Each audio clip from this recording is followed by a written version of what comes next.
Buenas tardes. Nuestro equipo está conformado por Conde López Gustavo, González García Brandon, Martínez Galloso Natalia y Soriano Morales Michelle Alín. Vamos a presentar el método de investigación. Para eso vamos a tomar como base temarios guía que va desde presentar los enfoques de la investigación, los tipos de la investigación, la hipótesis y también los tipos de diseños de investigación, así como la validez de investigación y el muestreo. Vamos a empezar con el primer tema, que es de aspectos generales. ¿Qué es la investigación? La investigación es una actividad que implica la búsqueda intencionada de información para resolver un problema. Cabe mencionar que esta actividad no es exclusiva de la gente que trabaja en laboratorio o que se dedica profesionalmente a ella. Es una investigación, es, un, es una actividad que realizan las personas de forma cotidiana, aunque a veces sin saber que lo están haciendo. Para esto tenemos diferentes pasos que se obtienen para seguir el ciclo de una investigación, empezando porque existe un problema, lo que se supone sobre el problema, hay una recolección de datos, un análisis de los datos y llegamos a una conclusión de esos mismos datos. Para eso deben tener en claro, ahora veis, ¿qué es la investigación científica? La investigación normalmente se caracteriza por alguien que la puede hacer cualquiera, pero ¿qué es la investigación científica? Como señala Carlinger, la investigación científica es en esencia sistemática, empírica y crítica. ¿A qué se refiere con esto? Lo sistemático habla de que todo tiene que llevar un orden, es decir, que está basado en un sistema. Lo empírico, que está basado en hechos por la experiencia que son observables. Y la crítica habla de la evolución constante de la investigación en sí.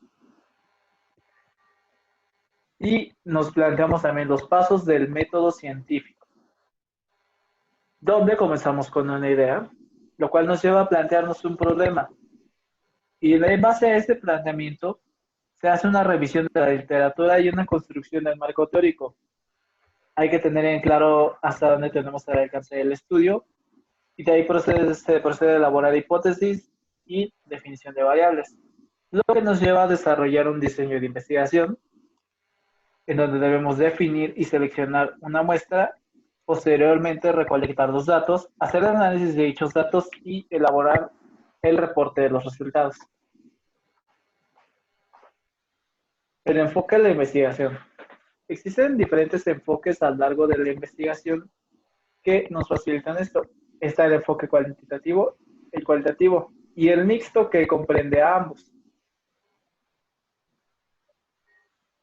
En cuanto al cuantitativo y cualitativo, a continuación se procederá a hablar de diferentes formas de que se está expresado, pensando con el enfoque sobre la realidad, la lógica que maneja cada uno de ellos, el planteamiento, cómo se plantean sus problemas, cómo se formulan sus hipótesis, en qué consisten sus diseños y las conclusiones a las que quieren llegar.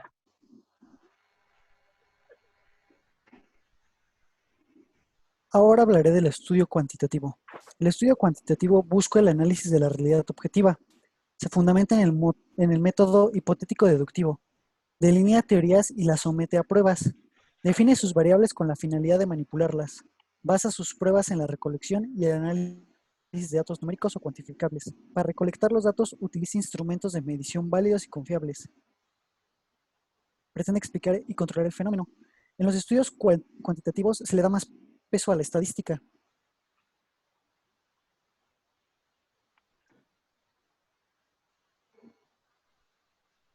Ahora, el estudio cualitativo.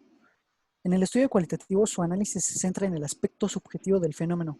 Tiene una visión interna y se basa en un proceso inductivo. Recolecta datos utilizando técnicas que no pretenden medir ni asociar las mediciones con números, tales como la observación no estructurada, la entrevista abierta, la revisión de documentos.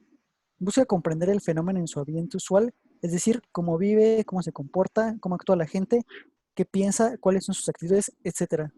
Las variables no se definen con el propósito de manipular experimentalmente. Desde luego se observan los cambios en diferentes variables y sus relaciones. En este toma como fundamento principal la fenomenología y la subjetividad. Por ejemplo, cómo vive una persona un fenómeno desde su experiencia.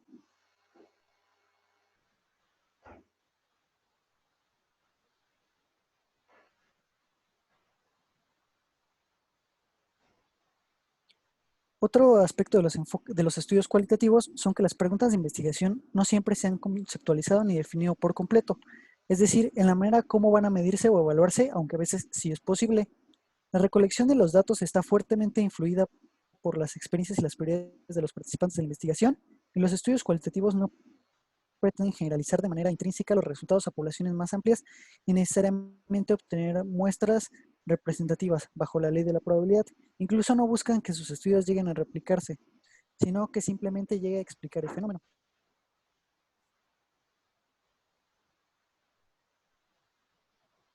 Ahora, las ventajas del enfoque cuantitativo. La investigación cuantitativa nos ofrece la posibilidad de generalizar resultados más ampliamente. Nos otorga control sobre los fenómenos y un punto de vista de conteo y magnitudes de estos. Nos brinda una gran posibilidad de réplica y un enfoque sobre puntos específicos de tales fenómenos. Facilita la comparación entre estudios similares. Ahora, las ventajas del enfoque cualitativo son que da profundidad a los datos, la dispersión, la riqueza interpretativa, la contextualización del ambiente o entorno, los detalles y las experiencias únicas. Aporta un punto de vista fresco, natural y holístico de los fenómenos, así como flexibilidad.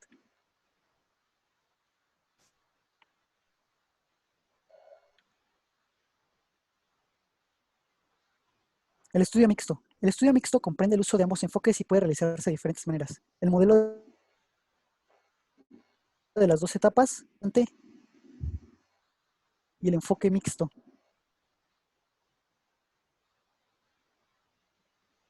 El enfoque mixto de las dos etapas. En el primero se realiza un proceso cuantitativo y posteriormente uno cualitativo.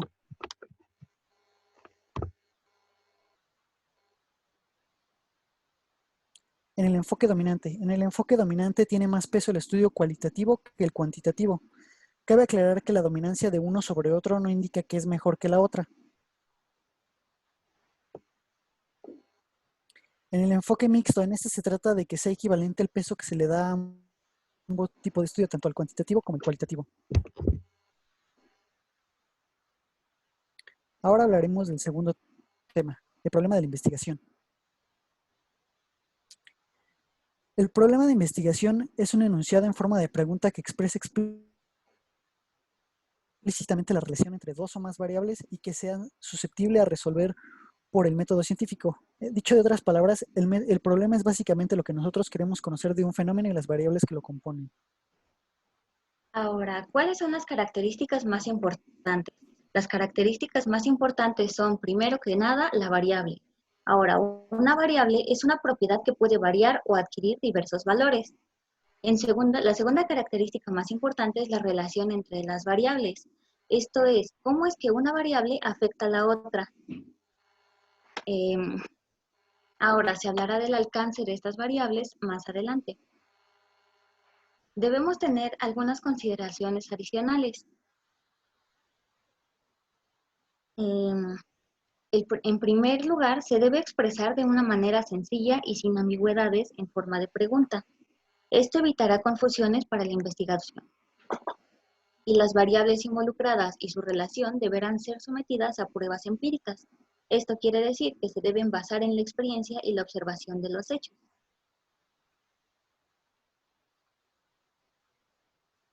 Ahora, ¿de dónde podemos obtener la información necesaria? Existen varias fuentes de donde podemos obtener esta información. La primera de ellas es la observación. Este es a partir del contacto directo con el mundo que nos rodea y es una de las formas más antiguas de recolección de información que se han tenido dentro de la historia. Ahora, la literatura pertinente. Esto es la búsqueda de bibliografía existente sobre un fenómeno. Puede encontrarse dentro de artículos de investigación, libros, revistas, periódicos, etc. Las lagunas de investigación son inexistencias de una explicación satisfactoria. Esto es, una pregunta no contestada puede ser una oportunidad para plantear un problema de investigación. La explicación de un hecho. Esta demanda esclarecimiento de un hecho aislado. O sea que cuando existe un hecho aislado que queremos conocer, podemos obtener una oportunidad para plantear un problema de investigación. Y de las fuentes inesperadas. Estos son eventos azarosos ocurridos en la investigación. Se ha visto que a lo largo de la historia muchas investigaciones se han iniciado por un hecho inesperado. Un ejemplo de esto podría ser la investigación llevada a cabo por Pavlov, ya que él investigaba algo completamente diferente y, sin embargo, logró sentar las bases de la psicología como actualmente la conocemos. Ahora, en la siguiente diapositiva, vemos que se inicia primero con una idea. Ya vimos que existen varias fuentes de donde sacarla. Se sigue con el planteamiento del problema. Ya vimos que esto debemos de hacerlo de una manera sencilla para que sea más fácilmente sugerir el problema. Tenemos que hacer una revisión de la literatura para poder construir nuestro marco teórico y continuar con una visualización del alcance del estudio. Esto también es muy importante y lo veremos un poco más adelante. Con esto podemos elaborar nuestra hipótesis y definir variables para seguir con un desarrollo del diseño de nuestra investigación. Después definimos y seleccionamos la muestra. La muestra también es una parte muy importante de la investigación y es imperativo seleccionarla apropiadamente. Después, la recolección de datos. Para ello podemos apoyarlos con algún instrumento. Y dentro del análisis de datos podemos hacer pie de la estadística para después elaborar nuestro reporte de los resultados. Ahora, el alcance de la investigación. El alcance de la investigación se refiere al objetivo que tenemos respecto a su nivel de explicación. ¿Esto qué quiere decir? ¿Qué tan profundamente queremos conocer el fenómeno estudiado?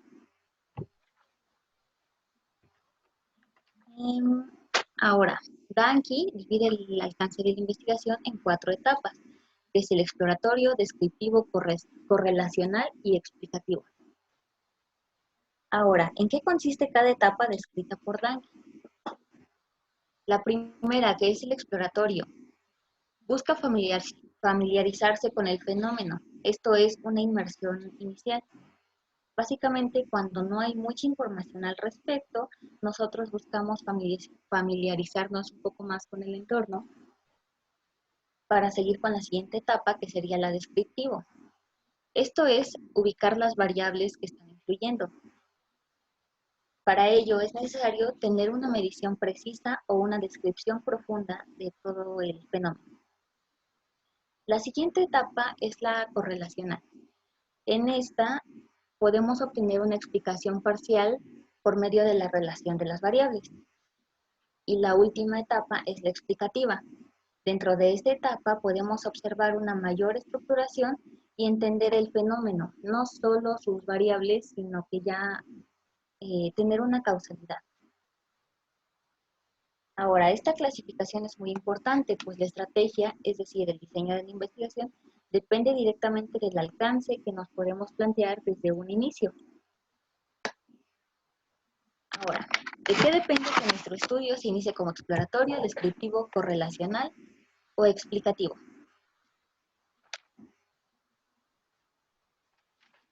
Esto depende del estado de conocimiento del tema a investigar mostrado por la revisión de la literatura.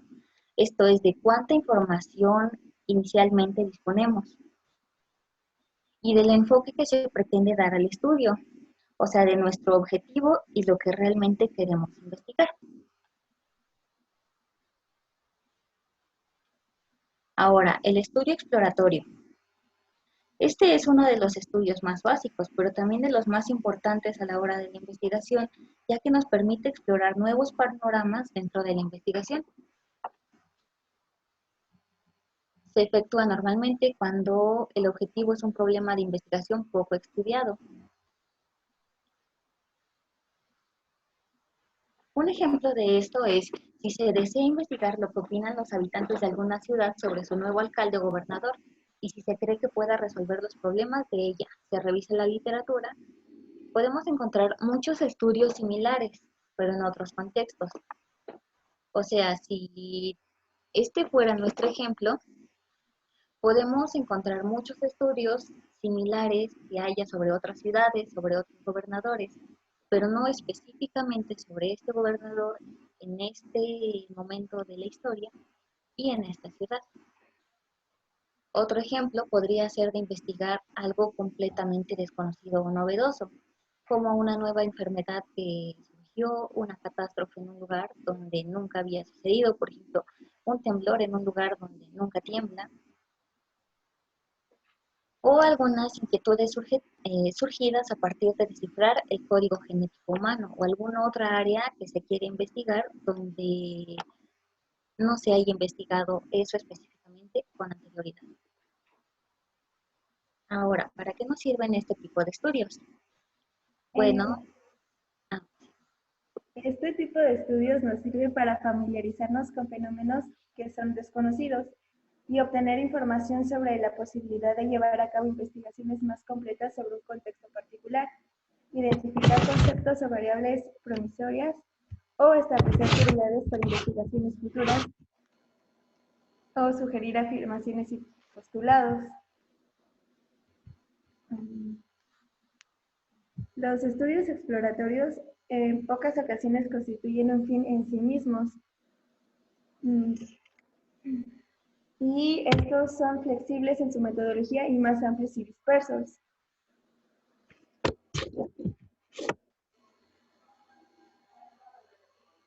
Por otro lado, se encuentran los estudios descriptivos, en donde se busca especificar las propiedades y características de los fenómenos que se someten a un análisis.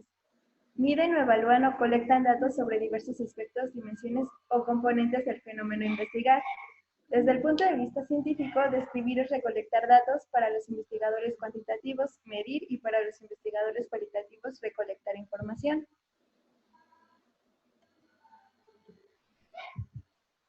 Un ejemplo de esto puede ser que un investigador organizacional pretende describir varias empresas industriales en términos de su complejidad, tecnología, tamaño, centralización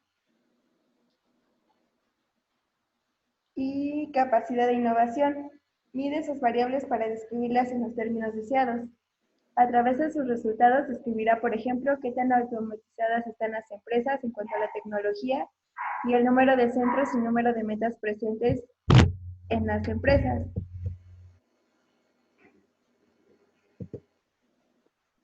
Un estudio descriptivo nos sirve para recolectar datos que muestren un evento o una comunidad de un fenómeno. Y para los investigadores cuantitativos nos permite medir con la mayor precisión posible, ya que estamos constantemente bajo la observación del fenómeno, que nos permite realizar una descripción más detallada.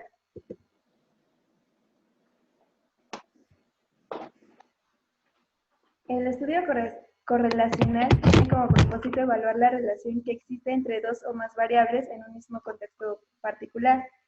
Los estudios cuantitativos correlacionales miden el grado de relación entre dos o más variables, es decir, que miden cada variable relacionada y después también miden y analizan su correlación.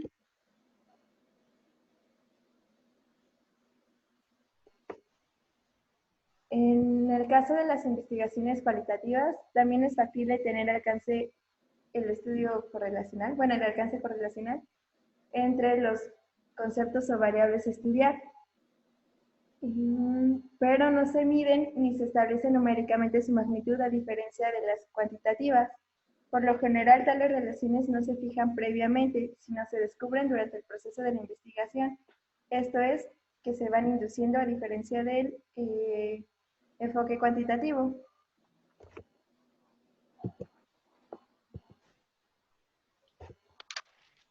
Un ejemplo de esto es cuando se busca correlacionar el tiempo dedicado para estudiar para un examen y la calificación obtenida en él. En este caso, en un grupo de estudiantes se mide cuánto dedica cada uno de ellos a estudiar para el examen y también se obtienen sus calificaciones del examen. Posteriormente se determina si estas dos variables están correlacionadas. Esto significa que una varía cuando la otra también lo hace. La correlación puede ser positiva o negativa.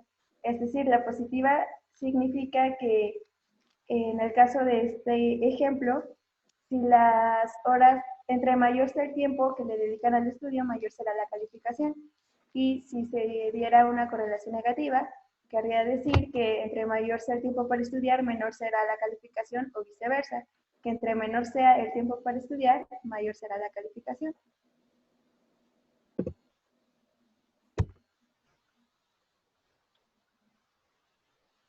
Un estudio correlacional nos sirve para saber cómo se puede comportar un concepto o una variable, conociendo el comportamiento de otras variables relacionadas. Es decir, intenta predecir el valor aproximado que tendrá un grupo de individuos o fenómenos en una variable a partir del valor que tienen las otras relacionadas.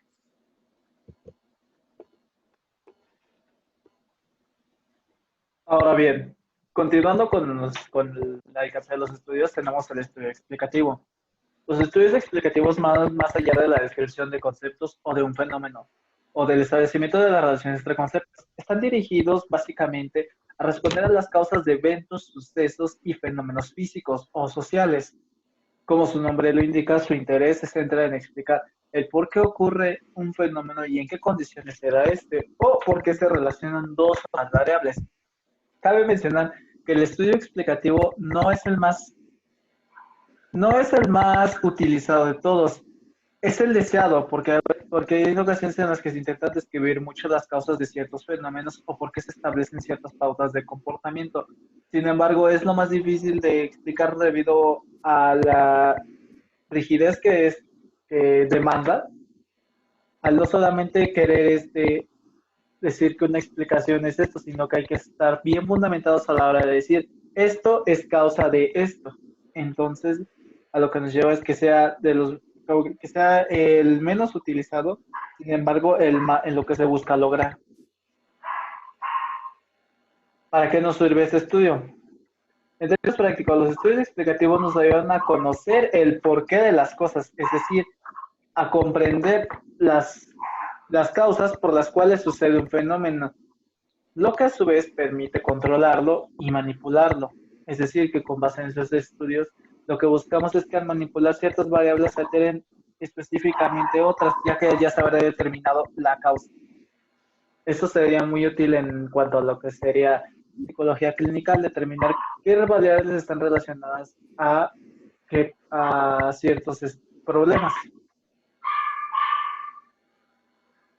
Ahora bien, ¿de qué depende que una investigación se inicie como exploratoria, descriptiva, correlacional o explicativa? Tenemos nuevamente este modelo que nos ayuda a entenderlo. Como ya lo habían explicado, el exploratorio responde a familiarizarse con el fenómeno o lograr una inmersión inicial. Esto es cuando no se cuenta con datos que respalden lo que se está tratando de afirmar en un estudio. Entonces lo que va a pasar ahí, o quizás encontrar una característica nueva en algún estudio, lo cual permita dar abertura a determinar nuevas variables o intentar de explicarlas. En el caso del descriptivo, tiene que haber una ubicación de variables y para tener medidas precisas o una descripción profunda de lo que se trata. Esto ocurre básicamente con distintos términos en cuanto a lo que se plantea al momento de dar paso a la investigación. Podemos tener variables que no hayan sido definidas en su totalidad, que solamente hayan quedado como esbozos. Está bien, el estudio descriptivo puede ser usado para ubicar esas variables, además de darles una medida precisa o una descripción profunda. En cuanto al estudio correlacional, lo que busca es una explicación parcial en cuanto a la relación de las variables. No es lo mismo que el explicativo, puesto que uno solamente correlaciona variables diferentes entre sí. El correlacional solamente explica eso, buscar qué relación hay entre una y otra, más no afirmar que la causa de una es la otra.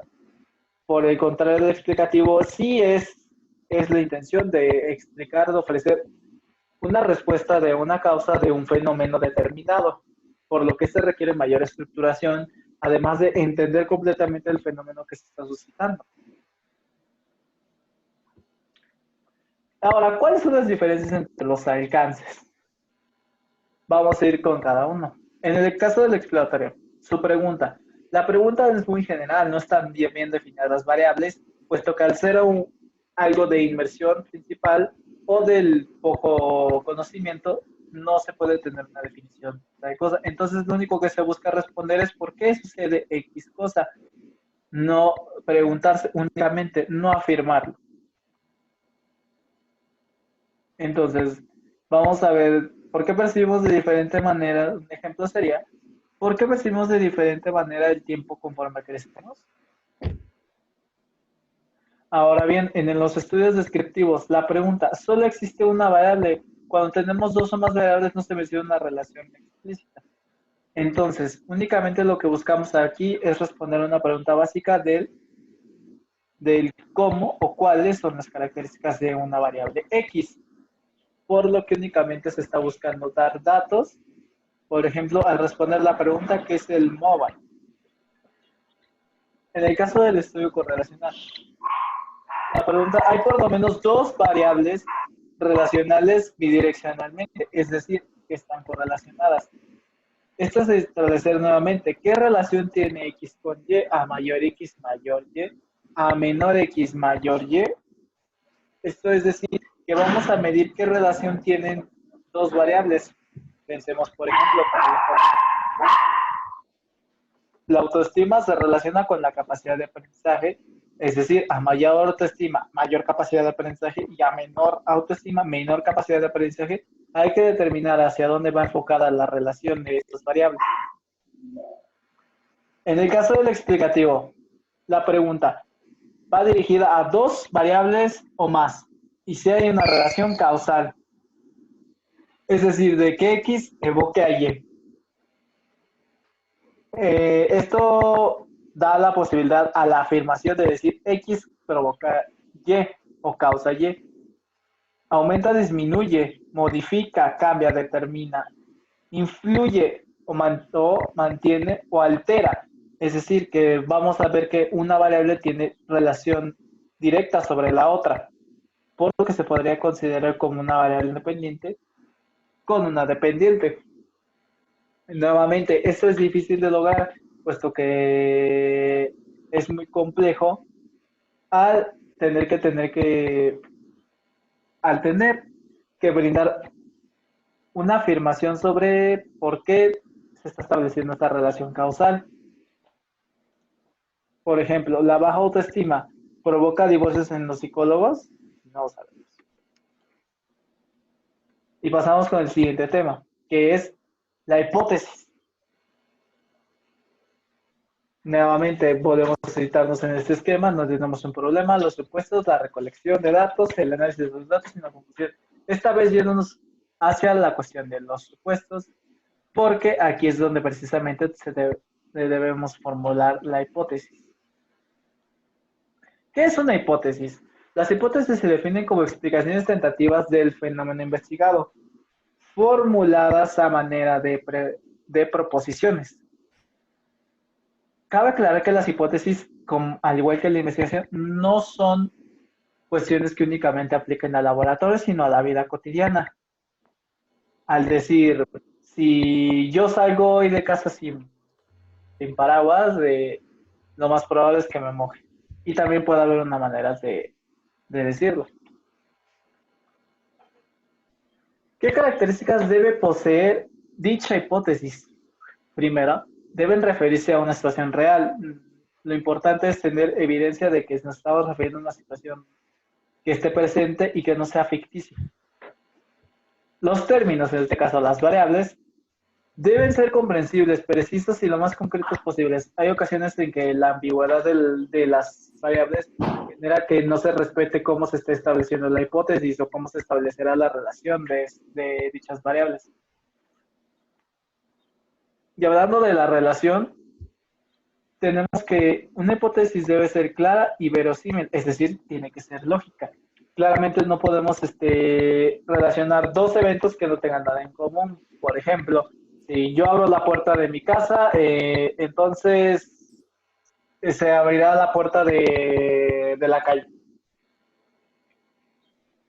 Los términos de la hipótesis y la relación planteada entre ellos deben ser observables y medibles. Esto es una característica que ya habíamos mencionado en cuanto a lo que es la investigación. Debe ser empírica, debe estar basada en la observación de los hechos reales. Y las hipótesis deben estar relacionadas con técnicas disponibles para probarlas. Esto quiere decir que debe haber una forma de medición para tenerlas y que realmente estemos comprobando que existe esta relación. Y aquí tenemos tres tipos de hipótesis, que está la hipótesis de investigación, las hipótesis nulas y las hipótesis alternas. Bien, comencemos hablando de la hipótesis de investigación. Las hipótesis de investigación son proposiciones tentativas acerca de las posibilidades de las relaciones entre dos o más variables. Se simboliza con HI y a su vez la hipótesis de investigación pueden ser descriptivas, diferencia entre grupos, correlacionales, causales o explicativas. La hipótesis de investigación es la más importante ya que esta hipótesis es la base de las otras dos. Las descriptivas. Las hipótesis de este tipo son afirmaciones más generales acerca de las características de estudiar. Un ejemplo es, la depresión en adultos es alta. El estrés en madres solteras es crónico.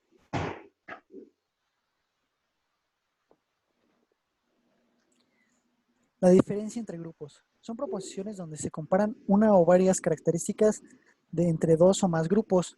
Por ejemplo, A es igual a B, A es diferente a B, A es mayor que B, A es menor que B.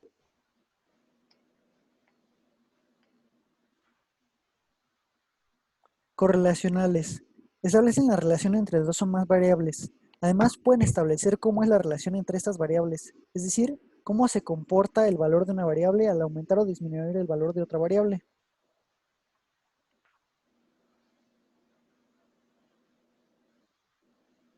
Un ejemplo es A mayor que X mayor que Y, que es lo mismo que A menor que X menor que Y. Otro ejemplo es A menor que X mayor que Y, es lo mismo que A mayor de X menor que Y. Casualidad o explicativas. Son proposiciones donde se establece una relación causal entre dos o más variables. Proponen un sentido de entendimiento entre ellas. Si X, entonces Y. Un ejemplo es el exponerse en un ambiente con enfermos va a causar que te enfermes. Es decir, en este caso el ambiente es X, entonces por lo tal va a llevar a Y, que lo cual sería que te enfermes. Las hipótesis nulas. Las hipótesis nulas son proposiciones acerca de la relación entre variables, solo que sirven para refutar o negar lo que afirma la hipótesis de investigación. Las hipótesis nulas se simbolizan así: HO.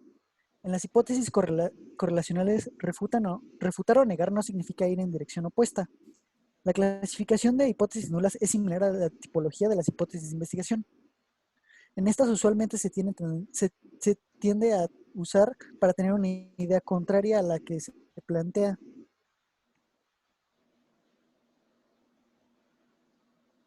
Las hipótesis nulas descriptivas de una variable que se van a observar en un contexto, las hipótesis que niegan o contradicen la relación entre dos o más variables, las hipótesis que niegan que haya diferencia entre grupos que se comparan, y las hipótesis que niegan la relación de causalidad entre dos o más variables en todas sus formas. Un ejemplo es la hipótesis nula sería la expectativa de ingresos mensuales de los trabajadores de la corporación TEAC no oscila entre 80 y $1,000. Es una hipótesis nula descriptiva de una variable que se va a observar en un contexto. Ahora, otro ejemplo es, no hay relación entre la autoestima y el temor al logro. La hipótesis nula respecto a una correlación.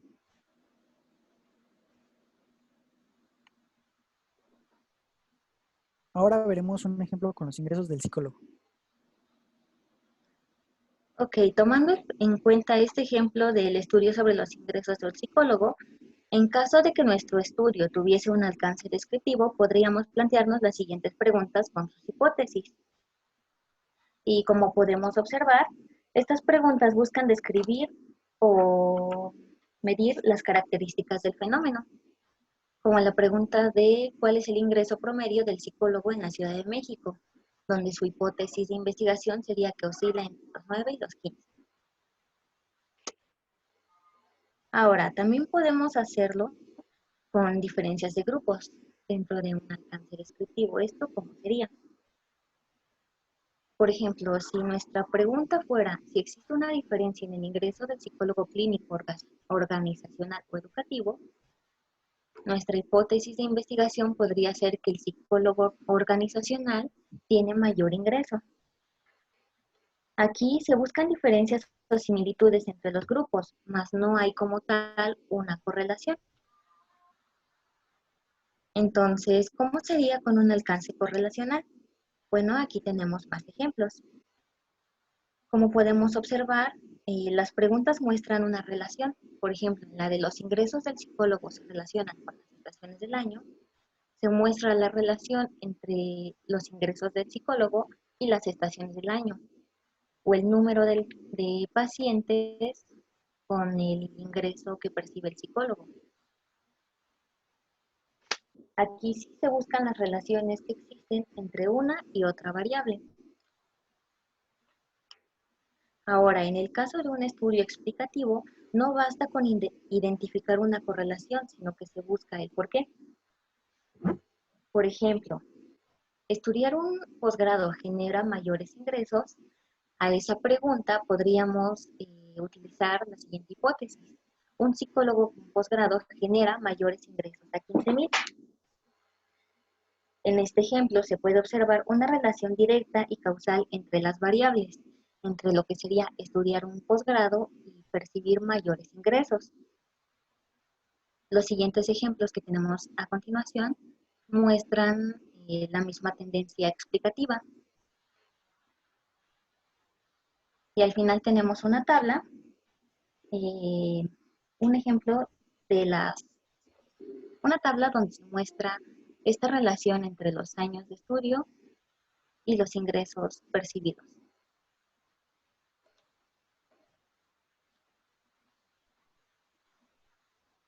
A continuación tenemos ejemplos de las posibles preguntas dependiendo del tipo de estudio, así como una posible hipótesis de investigación e hipótesis nula.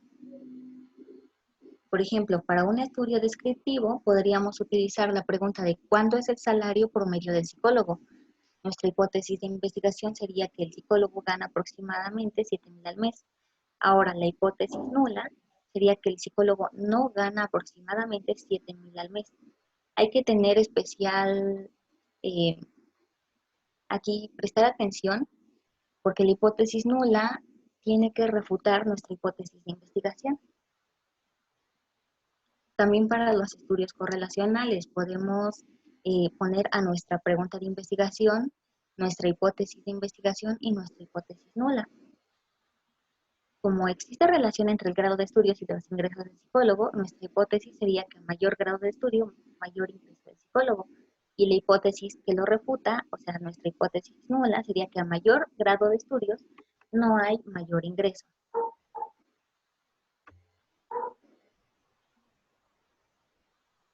Lo mismo vendría siendo para el estudio explicativo. Tenemos varios ejemplos y nuestra hipótesis de investigación y nuestra hipótesis nula.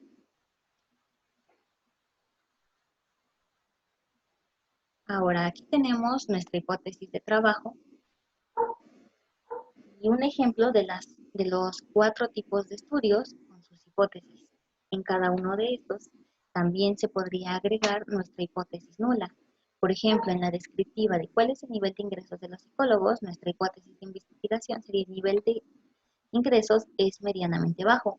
Podríamos hacer aquí una hipótesis nula sobre el nivel de ingresos no es medianamente bajo. Y así podríamos hacerlo con los diferentes tipos de investigación.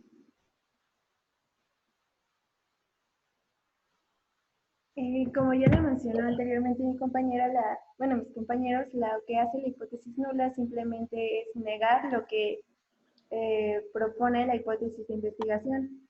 En este caso, uno de los ejemplos, ante la pregunta de cuál es el nivel de ingresos de los psicólogos, la hipótesis de investigación sería el nivel de ingresos es medianamente bajo. En cambio, con una hipótesis nula, al negarla cambiaría al nivel de ingresos no es medianamente bajo. Es igual para todos los casos. Por ejemplo, en el ingreso de los psicólogos es menor al de los pedagogos.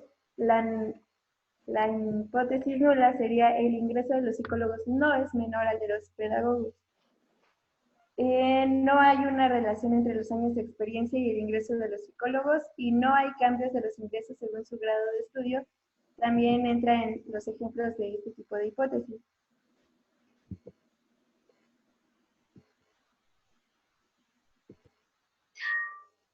Otro tipo de hipótesis son las hipótesis alternas, las cuales ofrecen otra descripción, correlación y explicación distinta a la que proporcionan las hipótesis de investigación o las nulas.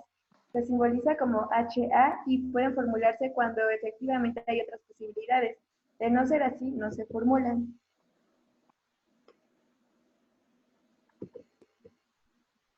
Uno de los ejemplos es, por ejemplo, si la hipótesis de investigación dice, el candidato A obtendrá en la elección para la presidencia del Consejo Escolar entre 50 y 60% de la votación total, la hipótesis nula dirá, el candidato A no obtendrá en la elección para presidencia del Consejo Escolar entre 50 y 60% de la votación total. Y la hipótesis alterna, al proponer otras opciones, sería el candidato A obtendrá en la elección para la presidencia del Consejo Escolar más del 60% de la votación, o bien el candidato A obtendrá en la elección para la presidencia del Consejo Escolar menos del 50% de la votación total.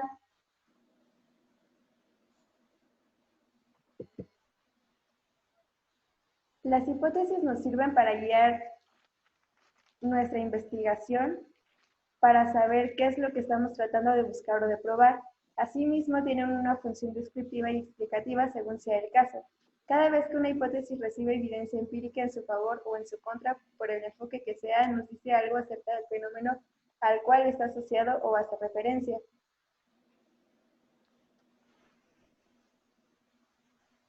Otra de sus funciones es que, al ser sumamente deductivas, prueba teorías. Si se aporta evidencia a favor de una, cuando varias hipótesis reciben evidencia en su favor, la teoría va haciéndose más robusta. Una cuarta función consiste en sugerir teorías. Algunas hipótesis no están asociadas a alguna, pero en el transcurso de la investigación y al probarse una hipótesis, esta da pie para formar una nueva teoría o simplemente da las bases para una nueva.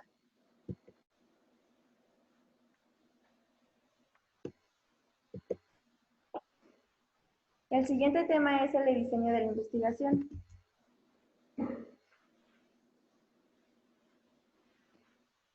El término de diseño se refiere al plano estrategia que vamos a llevar a cabo para obtener los datos que nos permitan saber si la hipótesis es verdadera o falsa. Tipos de diseño. Uno de los tipos de diseño de investigación es el de comparación de grupos, en el que, como su nombre lo indica, se comparan dos grupos o condiciones entre sí. Se obtienen datos para cada sujeto, se obtiene la media de cada grupo y posteriormente se comparan las medias. Asimismo están los diseños de correlación, los cuales utilizan valores apareados entre sí, obtenidos de grupos o en condiciones diferentes. Una vez que se obtienen los datos sobre cada sujeto o condición, se relacionan.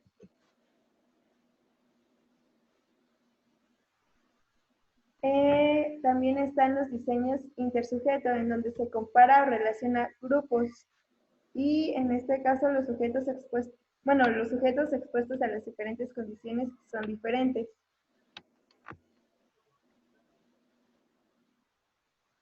Ahora continuamos con los diseños intrasujeto, en los cuales se busca comparar a los mismos individuos. Los sujetos que son expuestos a diferentes condiciones son los mismos, es decir, no hay un cambio de sujetos, por lo que siempre va a haber una comparación con sí mismo. Lo que nos lleva a tener diferentes tipos de diseños. Hablando de esos, comenzamos con el diseño básico de investigación, el cual se divide en dos grandes subcategorías, comenzando por el diseño experimental y el no experimental, que a su vez el experimental se divide en tres diferentes, que es el puro o verdadero, el cuasi experimento, el preexperimento. Estos tres componen lo que serán los diseños experimentales. En el caso del no experimental, existe el diseño transversal y el diseño longitudinal, hablando un poco más de ellos más adelante. Pero, ¿cómo sabemos qué diseño hay que utilizar? Bueno, pues esto depende de diferentes cosas. Para empezar, tenemos que tener un problema y hay que definir el alcance de ese problema. Hay que definir si su alcance se llega a lo exploratorio, a lo descriptivo, a correlacionar o a explicar la causalidad. Esto a su vez está dividido en diferentes características. En el caso del descriptivo podemos establecer, medir la característica y medir y comparar. En el caso del correlacional, hablamos de mediciones y de correlacionar dichas mediciones. En el caso del causal es buscar la explicación hacia por qué un fenómeno ocurre en ciertas condiciones. En los diseños explicativos o causales se utilizan diferencias de grupo o correlaciones para poder reducir la causalidad. Esto quiere decir que el diseño correlacional es un antecedente importante para poder establecer la causalidad, ya que se determina una relación, sin embargo no se determina un causa-efecto, por lo que se podrá determinar posteriormente si existe una relación de causa-efecto entre las variables que antes estaban únicamente correlacionadas. Y aquí hay que hablar de cada uno de ellos, hablando por el alcance, el tipo de hipótesis, el diseño y el análisis de datos. En el caso del estudio exploratorio, hay que mencionar que no hay una hipótesis, puesto que no estamos relacionando variables, simplemente vamos a descubrir qué hay con esa variable. En el caso del diseño, no hay un diseño específico formulado para el caso exploratorio y el análisis de datos es inespecífico. En el alcance descriptivo, suponiendo esto, ¿cuál es el nivel de ansiedad de los consumidores de droga? Perfecto. Entonces, se vuelve descriptiva, tiene un tipo de hipótesis descriptiva, en la que dice que la ansiedad es elevada y en donde se tiene que tener un diseño donde hay un cuestionario, un instrumento para medir el nivel de ansiedad. Para medir la variable se asigna un número a dichas características o componentes de la conducta. ¿Qué tipos de análisis de datos hay? Hay análisis de frecuencia, gráficos, asimetría. A ver, ahora, hablando de otro tipo de hipótesis, en la que hablamos de diferencial de grupos. El nivel de ansiedad es diferente entre consumidores de droga y consumidores de alcohol. Vamos a ver que la hipótesis establecida habla de, primero, la ansiedad en los consumidores de droga es más elevada que en los consumidores de alcohol. Además de que este diseño puede manejarse por comparación de grupos, medición de dos variables y nuevamente comparación. El análisis de datos se da por medio de una estadística descriptiva. Ahora bien, en el caso de correlacional, vamos a suponer la pregunta, ¿existe la relación entre la cantidad de droga y el nivel de ansiedad? ¿Qué tipo de hipótesis encontramos? Existe una relación fuerte y positiva. Quiere decir que a mayor cantidad de droga, mayor ansiedad. En el caso del diseño, hay que medir las dos variables y hay que correlacionarlas. ¿Qué tipos de estadísticos se puede utilizar para análisis de datos? Tenemos el R de Pearson, la RO de Spearman y la de Kendall. En el caso de un alcance explicativo, podemos decir que el consumo de drogas provoca niveles de ansiedad altos. Esto no es lo mismo que en el correlacional, estableciendo diferencias entre que uno dice, ¿hay relación? Sí. Lo que nos lleva a preguntarnos si realmente las drogas provocan a niveles de ansiedad altos. El tipo de hipótesis que tenemos es que la marihuana aumente en un 15% el nivel de ansiedad, por lo que se está con la comparación de grupos. En el grupo experimental tenemos personas consumidoras y en el grupo control personas que no consumen drogas.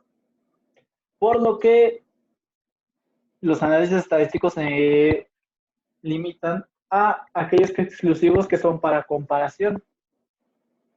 Si altos niveles de droga consumida Si altos niveles de droga consumida provocan altos niveles de ansiedad, entonces tenemos que, como una hipótesis, que altos niveles de X provocan Y. Este diseño vendría siendo uno de correlaciones, en el que hay un análisis estadísticos excesivos de correlaciones.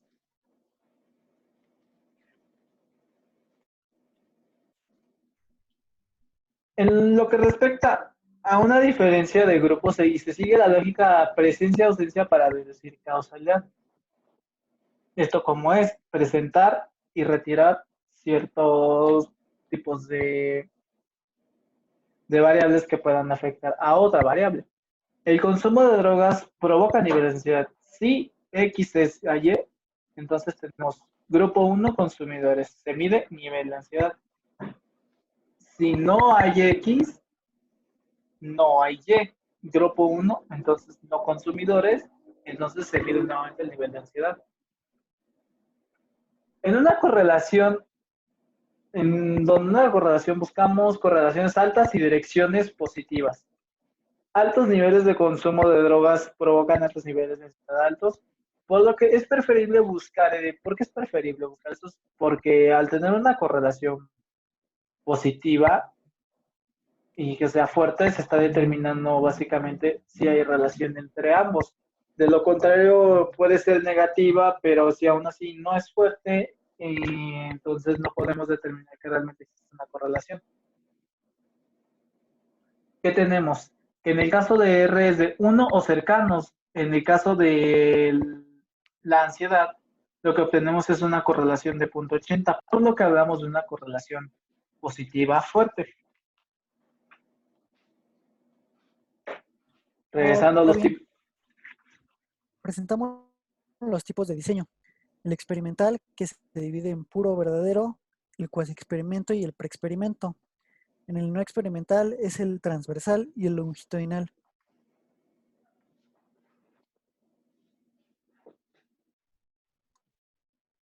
Ahora, existe cierto debate sobre qué tipo de diseño se debe utilizar, pero primero, antes que nada, vamos a comenzar hablando del diseño experimental.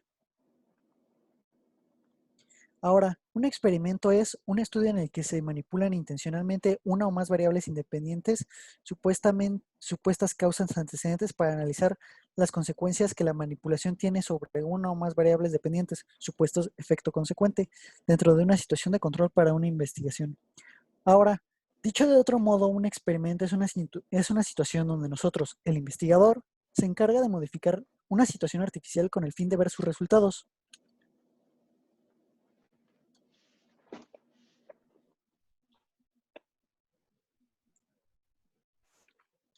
Ahora, los elementos de un experimento son las variables independientes, las variables dependientes y la situación del control.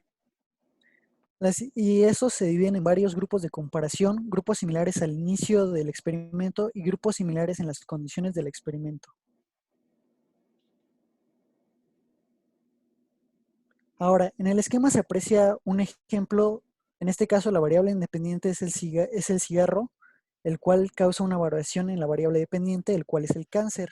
Y se puede notar que existe una variable extraña que podría estar afectando a la variable dependiente, como es la dieta desbalanzada, los conservadores, la genética y los productos estéticos que pueden llegar a generar cáncer.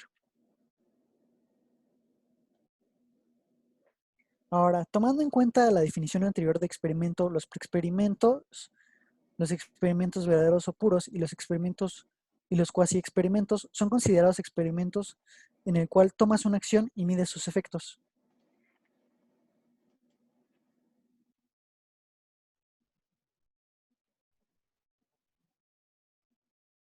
Ahora, en los experimentos puros, para que un experimento sea considerado puro, debe de cubrir ciertos requisitos que son muy estrictos.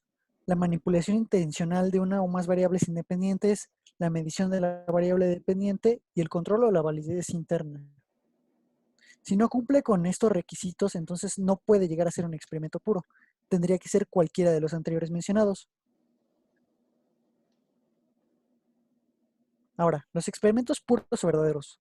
En este tiene tres características. Hay varios grupos de comparación, hay similitud en los grupos de comparación, ya sean asignados al azar, y la similitud en las condiciones de los grupos durante el experimento.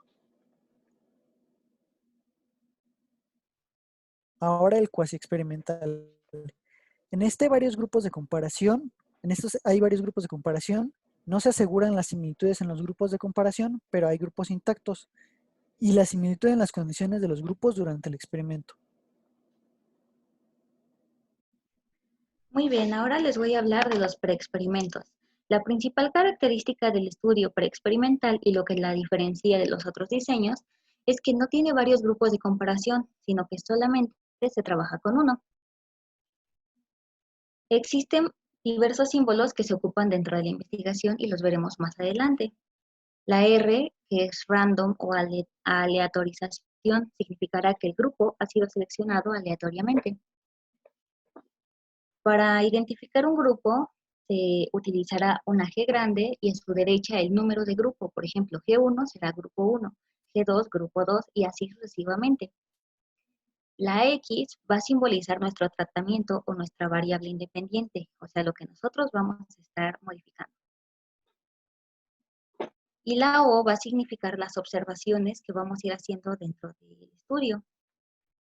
De la misma manera que dentro de los grupos, una O mayúscula va a significar observación y el número a su derecha va a significar el número de la observación.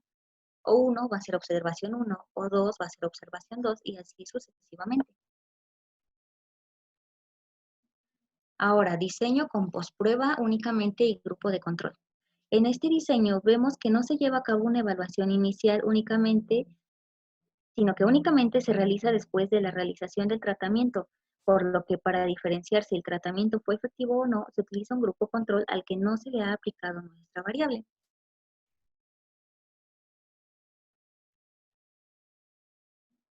En el ejemplo de la sustancia X mejora el nivel de aprendizaje, tenemos dos grupos. En el grupo 1, representado con una X, nuestra aplicación del tratamiento, o sea, se le aplicó a los sujetos cierta sustancia. Y en el grupo 2, que fue el grupo control, no se le aplicó nada. Podemos ver las diferencias en el puntaje de 20 y de 9 para el segundo grupo.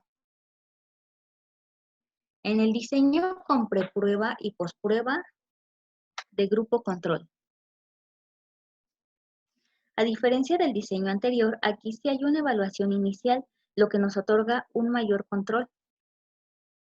Por ejemplo, aquí podemos observar que existen dos grupos, donde se observó primero y al grupo 1 se le aplicó el tratamiento, mientras al grupo 2 no. Y podemos observar que se hizo al final una observación en ambos grupos.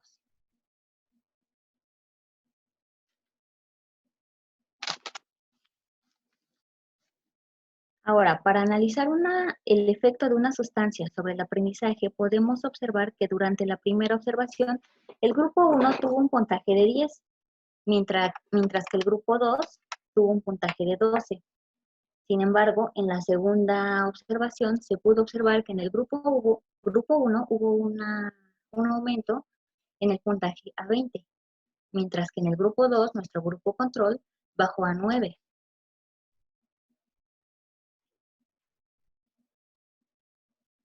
Ahora, si el grupo 2 hubiese tenido una observación inicial de 2 y aún sin tratamiento hubiese tenido una puntuación de 9 después en la segunda observación, tendríamos que investigar qué factores están influyendo y esto nos da una idea de la importancia que tiene nuestro grupo control.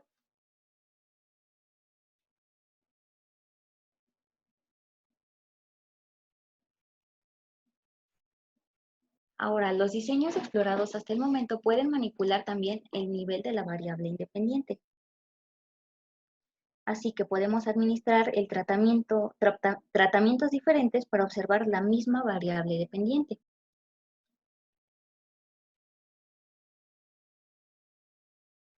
Ahora, cuatro grupos que están a continuación. Sobre los diferentes niveles de la sustancia X mejoran el nivel de aprendizaje. Aquí tenemos los 4 grupos y podemos observar que se les administra la misma sustancia pero en diferentes niveles. Y podemos observar los resultados Y de acuerdo con esto podríamos concluir que en efecto esta sustancia tiene un efecto sobre el aprendizaje.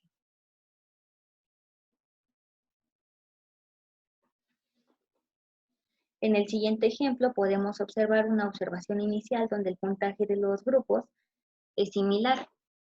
Esto podría ser una señal de que nuestros grupos sí son equivalentes entre sí. Les damos tratamientos iguales pero en distintos niveles y podemos observar los resultados de 12, 15, 16 y 9.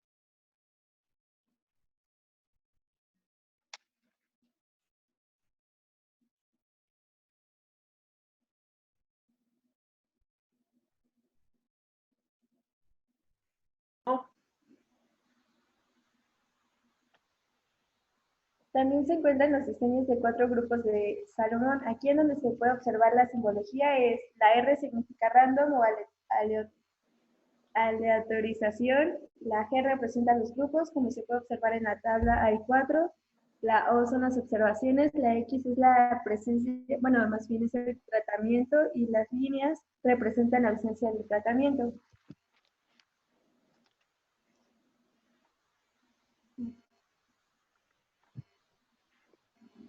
Okay. En este ejemplo de si la sustancia X mejora el nivel del aprendizaje, se puede observar cómo en el primer grupo se aplica el tratamiento al igual que en el grupo 3 y en los otros dos hay ausencia.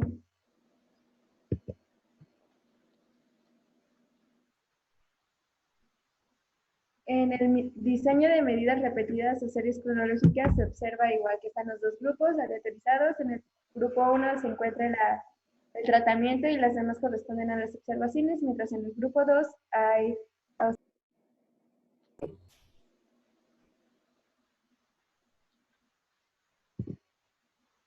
el efecto de la sustancia X en el aprendizaje es permanente.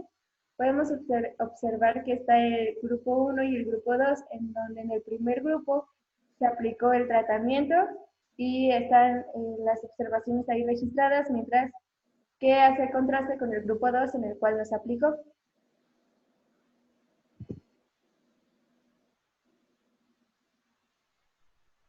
El efecto de la sustancia X en el aprendizaje es permanente, pues bueno, es básicamente lo mismo al anterior, en donde se muestra la diferencia entre la presencia y la ausencia del tratamiento. Diseño de medidas repetidas o series cronológicas con postprueba. Aquí igualmente se puede ver cómo en el primer grupo, a diferencia del segundo, hay un tratamiento, pero en ambas hay observaciones. Diseño de medidas repetidas o series cronológicas con pre o postprueba. En este caso ya cambia porque ambos grupos primero presentan observaciones, después el tratamiento y después observaciones nuevamente. Y aquí entra el pre y postprueba.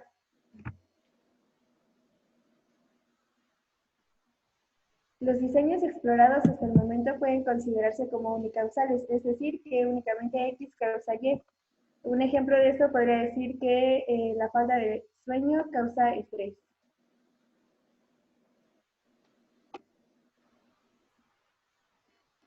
Existen diseños donde se explore cómo dos o más variables independientes afectan una variable dependiente.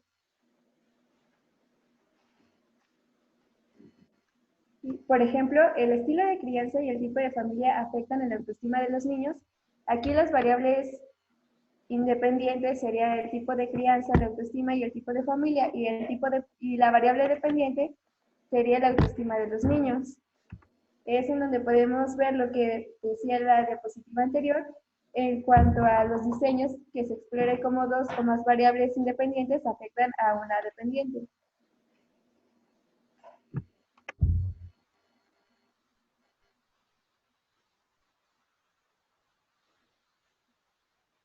Bueno, pues continuando con este tipo de diseños que mencionaba mi compañera, a los diseños a los que nos referimos son los diseños factoriales.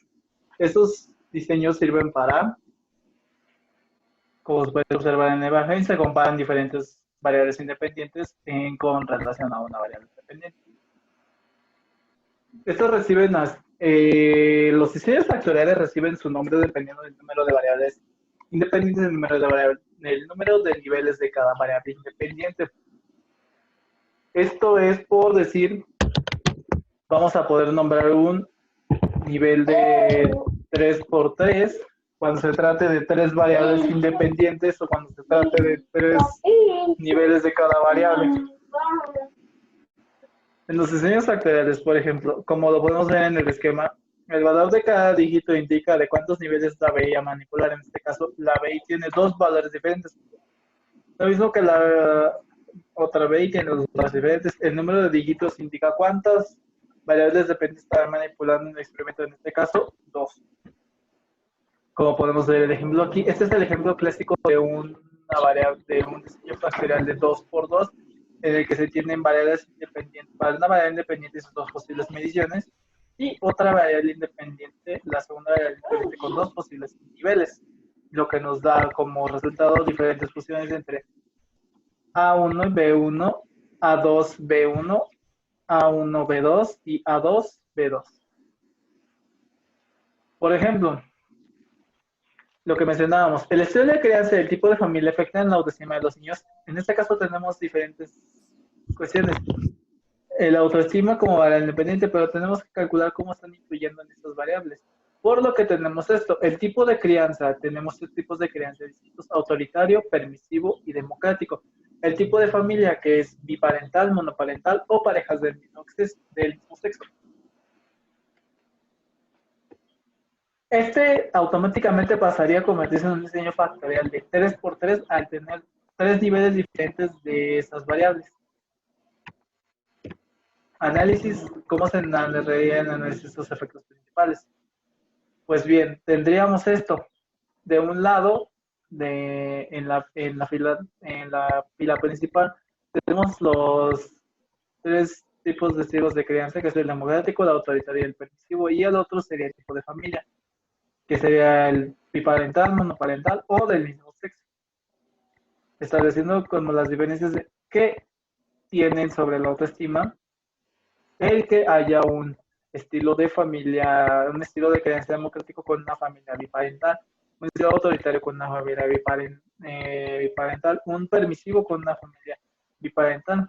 Lo mismo con el resto, desde monoparental con democrático, autoritario con monoparental y permisivo con monoparental.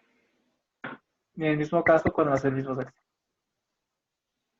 ¿Cómo está este análisis de interacción? Ahora, en el análisis de interacción, se observa las puntuaciones donde el biparental democrático puntúa 80, el biparental autoritario punta 70 y el biparental permisivo punta 69. En el caso del monoparental, democrático puntúa 55, autoritario puntúa 40, permisivo puntúa 35 y mismo sexo puntúa 77 en el caso democrático. En el caso autoritario puntúa 56 y en el caso permisivo punta 37. Ahora hablaremos de los diseños cuasi experimentales. Ahora, en los diseños cuasi experimentales los grupos ya están formados antes del experimento, son grupos intactos. Es importante que los grupos estén intactos ya que, además de ser característicos de este diseño, no podrían ser cuasi experimentales si no cumplen con este requisito. Los diseños cuasi experimentales. Los grupos son intactos ya que estaban formados antes. En este caso, en el diseño con postprueba únicamente hay grupos intactos. Se observa que el grupo 1 tiene una observación, tiene una intervención o una variable dependiente y se tiene una observación posterior. En el grupo 2 no cuenta con este tratamiento o variable independiente.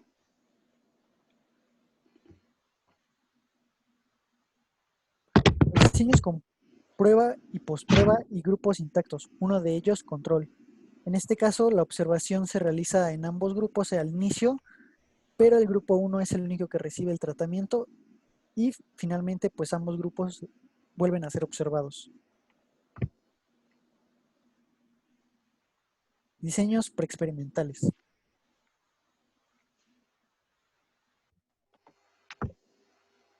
En los diseños preexperimentales tenemos que recordar que solo usan un grupo de medición y que no cumplen con los requisitos de un verdadero experimento. En este caso, los estudios de caso con una sola medición es el grupo 1 y el grupo 2, donde solamente hay una observación. Y en el diseño preprueba y posprueba con un solo grupo, hay primero una observación y después una intervención y después otra observación. Diseños no experimentales. En este tipo de diseños no hay una manipulación de la variable dependiente. Esto es que se trata de una investigación donde no hacemos variar en ninguna forma las variables independientes. Por lo tanto, aquí se observan los fenómenos tal cual son y en su contexto natural.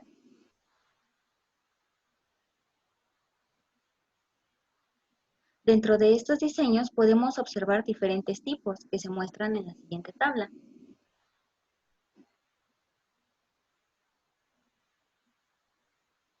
Ahora, en esta siguiente diapositiva, se observa que los diseños no experimentales se diferencian en dos grupos, que son principalmente el longitudinal y el transversal.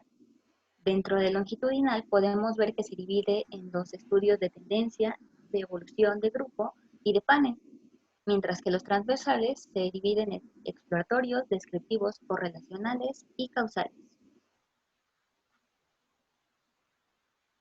Ahora, ¿qué diferencia hay entre los estudios longitudinales y transversales?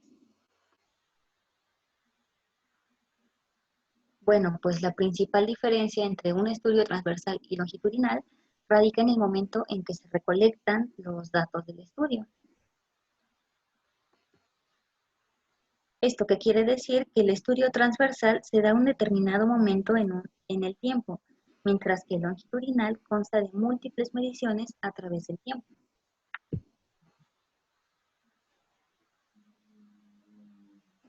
El propósito de los estudios transversales consta de describir las variables y analizar su incidencia e interrelación en un momento dado. Esto es como tomar una fotografía de algo que está sucediendo en el momento. Ahora, existen tres tipos diferentes de estos diseños, que son los exploratorios, descriptivos y correlacionales causales. En cuanto a los estudios longitudinales, buscan realizar inferencias acerca del cambio, sus causas y sus efectos acerca de una o más variables o relaciones entre ellas. Un ejemplo sería buscar analizar cómo evolucionan los niveles de empleo durante 5 años en una ciudad X. Existen tres tipos de estos diseños, que son de tendencia, de evolución de grupo y de panel. El diseño longitudinal de tendencia analiza las poblaciones grandes y puede comparar generaciones. En los grupos en las de tendencia se analizan grandes poblaciones a través de diferentes generaciones. Aquí hay un ejemplo en el que dice cómo han cambiado las expectativas de los niños sobre los juguetes en los últimos años, en donde se muestran los niños de 6 años en diferentes momentos.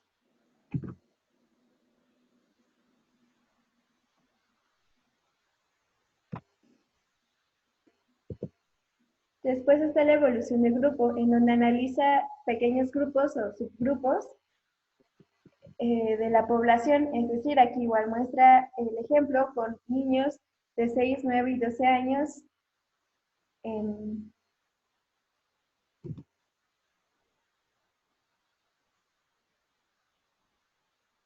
Después está el de panel, que analiza un mismo grupo que es seguido durante todo el estudio. Un ejemplo de esto podría ser si se quiere medir el grado de responsabilidad de un niño en la escuela y se tiene que realizar el estudio con el mismo sujeto en la primaria, en la secundaria y en la prepa.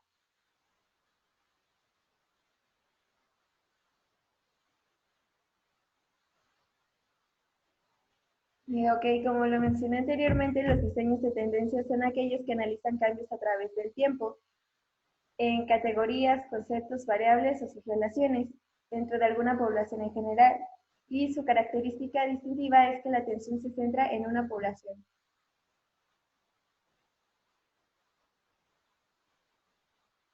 Una investigación, bueno, más bien un ejemplo sería una investigación para analizar cambios en la actitud hacia el aborto de una comunidad. Dicha actitud se mide si es un enfoque cuantitativo o si es un enfoque cualitativo, se recolectan datos en varios puntos en el tiempo y se examina su evolución a lo largo de este periodo.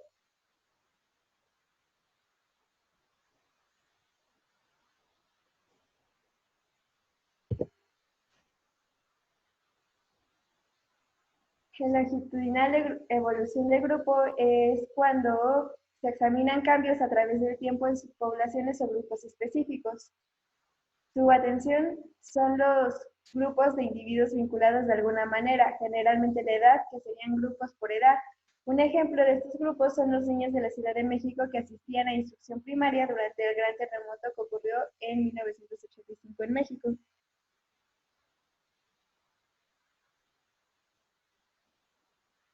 Longitud de panel, estos diseños examinan cambios a través del tiempo, solo que el mismo grupo de sujetos es medido u observado en todos los tiempos o momentos.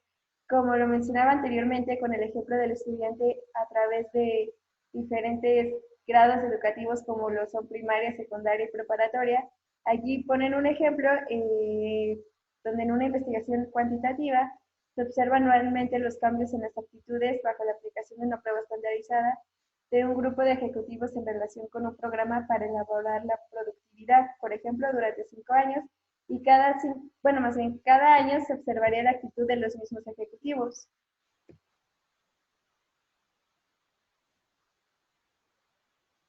Ok, aquí se muestra un resumen de lo que expusimos anteriormente en cuanto está el diseño experimental y no experimental, donde los experimentales se dividen en experimental puro, que implican posprueba únicamente y grupo de control, una preprueba y posprueba y grupo de control, diseño de 4 grupos de Solomón y diseños factoriales. La experimental, que es estudio de un solo caso con una medición, diseño de preprueba y posprueba con un solo grupo, y la cuasi experimental, que son diseños con posprueba únicamente y grupos intactos, diseños con prueba, posprueba y grupos intactos, uno de ellos de control, y Solomón y factorial. Después están los no experimentales, que se dividen en dos, longitudinal, transversal, donde la diferencia entre estos es que uno es a lo largo del tiempo y la otra es en diferentes cortes, es decir, en diferentes momentos, y longitudinal es de tendencia de evolución del grupo de panel, esto es a través del tiempo, y transversal, que es en un momento, son exploratorios, descriptivos, correlacionales y causales. Y bueno, esto sería todo por nuestra parte y gracias por su atención.